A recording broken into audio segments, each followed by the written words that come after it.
Hello everyone, এই যে চলে এসেছে আরেকটা নিউ ভিডিও নিয়ে। সকাল সকালে যে আমার শাশুড়ি এখানে মঙ্গলচণ্ডী পূজা করছে, তা আমাকে ডেকেছে আর কি এখানে প্রণাম করার জন্য।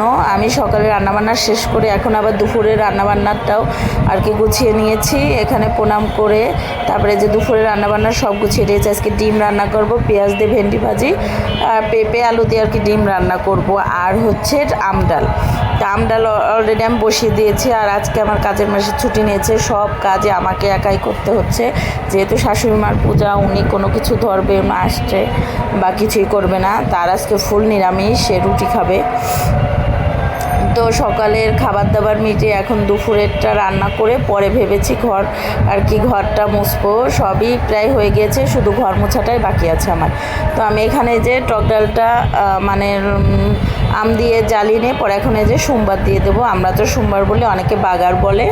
তো আমি প্রথম দিন আর কি এই যে 5 ফোড়ন আর 2টা শুকনো মরিচ পুরা দিয়ে আর কি টক ডালটা ফোড়ন দিয়েছিলাম, সোমবার দিয়েছিলাম। পরে অনেকে আর কি সরিষা দিয়েও দিয়ে থাকে, তো আমি 5 ফোড়ন কাছে পেয়েছিলাম, তো 5 ফোড়ন দিয়ে আর কি দিয়েছি। তো 5 ফোড়ন আর শুকনো মরিচটা বেশ ভালো করে ভেজে নিয়ে তারপরে আমি আর কি ডালটা দিয়ে দেবো। আর যেহেতু অনেকটা ডাল, আসলে টক ডালে একটু পাতলা হলেই ভালো হয়, এর জন্যে আর কি। তো এই তো টক ডালটা আমি ঢেলে দিলাম আর কি সোমবার দেওয়ার জন্য। আস্তে আস্তে করে আর কি ঢাললাম, যাতে হাতে এসে না লাগে। আর এই গরমে পাতলা আম ডাল মানে ভালো আর কি, এটা খাওয়াই ভালো সব থেকে খাবার, মশলা জাতীয় খাবার কম খেয়ে। তো আমি একদম ডিমের ঝোলটাও কম মশলা দিয়ে, পেঁপে দিয়ে আর আলু দিয়ে আর কি রান্না করেছি।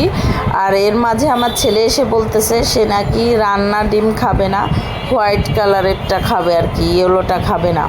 তার জন্য তার মানে সে আর কি সিদ্ধটাই শুধু খাবে, রান্না করে দিলে খাবে না। তো তার জন্য আবার একটা ডিম সিদ্ধ সাদা রেখে দিলাম। আর এখানে এই যে ভেন্ডি ভাজিটাও বসিয়ে দিয়েছি। এটা আর কি পেঁয়াজ দিয়ে ভেন্ডি ভাজিটা খেতে আমার অসম্ভব ভালো লাগে। ভেন্ডির কালারটাও একদম সুন্দর থাকবে, সুন্দর করে ভেজে নেব। আর কি শর্টকাট আর কি এই রান্না করব। আর ভাতের সঙ্গে হয়তো পেঁপে সিদ্ধও দিতে পারি। এই তো আমার ভেন্ডি ভাজিটা হয়ে গিয়েছে, এখন ডিমটাও রান্না করে নেব। তো ডিমটা আগে যে তেলের পরে একটু হলুদ লবণ দিয়ে আর কি আমি ডিমটা ভেজে নিচ্ছি, যাতে আর কি না লেগে যায়।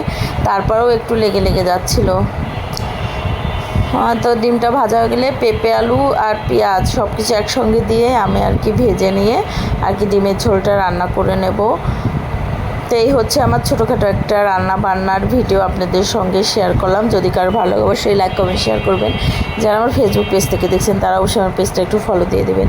আর যারা আমার ইউটিউব চ্যানেল থেকে দেখছেন তারা অবশ্যই আমার ইউটিউব চ্যানেলটা সাবস্ক্রাইব করে দেবেন। তো আজকের মতো এই ছোটো ব্লগটা এখানে রাখলাম। সবাই ভালো থাকবেন, সুস্থ থাকবেন। এদিক থেকে আমার কিন্তু ডিমের ঝোলটাও হয়ে গিয়েছে, দেখেন একদম পাতলা করেই করেছি, কিন্তু খেতে অনেক মজা হয়েছিল।